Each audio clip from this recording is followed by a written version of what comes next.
ஆண்டவர் இப்போ சொல்லுகிறார், நீ திரும்பினால் நான் உன்னை திரும்ப சீர்படுத்துவேன். அடுத்த வார்த்தை, என் முகத்துக்கு முன்பாக நிலைத்திருப்பாய். நீ தீழ்ப்பானது நின்று. என்ன தீழ்ப்பானது? எது என்னை விட்டு திரும்ப வச்சதோ அது எல்லாமே தீழ்ப்பானது. எது நம்மை தேவ சந்நிதியை விட்டு விலக வைத்ததோ அவைகள் எல்லாமே தீழ்ப்பானது.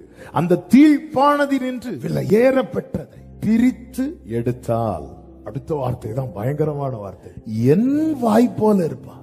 ஆண்டவரே, நான் தவறிட்டேன் ஆண்டவரே, நான் விழுந்துட்டேன் ஆண்டவரே, நான் பின்வாங்கிட்டேன் ஆண்டவரே, இனி நான் யூஸ் ஆவான ஆண்டவரே.